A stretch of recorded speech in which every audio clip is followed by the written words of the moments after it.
There was a tic-tac-toe grid. A photo of an Asian man appeared in the top left. He looked familiar. It might have been his head-to-toe J. Crew, or it might have been that he was Asian. Then the top right, a Latino guy whom I recognized by his smile and his ass. The other squares filled with more men, some white, some people of color, all good looking in the same bland way, until the only empty square was the middle. Do y'all recognize these folks? Marshall asked.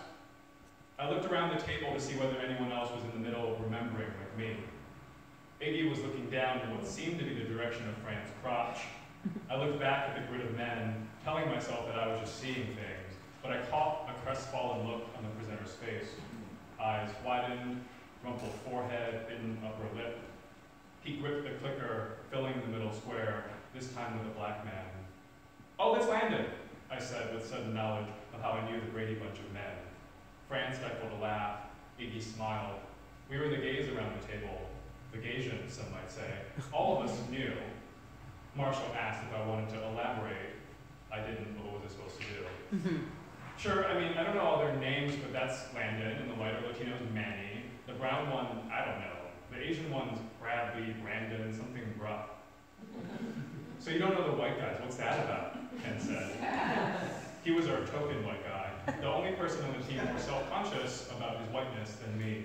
I'm just fucking with you, Ronan, keep going. Thanks for cutting me off, Ken. Anyways, the men are all Sean Cody models. It's a gay porn site, very white, very masked. Lots of mediocre-looking white guys. All the brown people are pretty exceptional, though. I leaned back on the chair, tried to find the same men in the light scattering out of the projector. I was very public about my taste in men. I ran workshops on decolonizing one's love life. But that side of me, the persona I played, would never admit to my vestigial arousal by white men. And in the office, what was more taboo for people of color than dating white people? It was one thing for one of color to end up with white guys. The politics were different, they were untouchable. But for men of color, Asian men in particular, white dick, and even worse, white love, was a death sentence. For optics reasons then, I added this about Sean Cody. I mean, someone like Iggy would probably be a big hit. Marshall, won't you go on? Fran said, but looking at Iggy like he'd done something wrong. I looked back and forth between them. Coupling them, I noticed how far apart they were in color, and how absurd it was to think of them as the same in any real way. The next slide had a line down the middle. On the left side, trinkets popped up.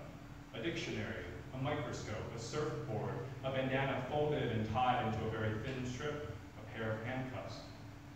Also a little face, the size of a fingernail, eyes closed to a slit, bearing teeth.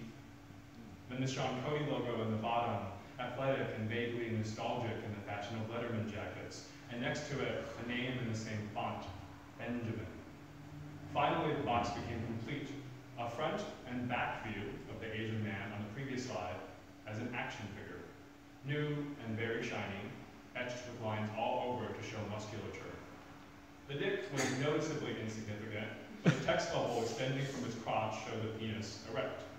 It was bigger, but still looked small,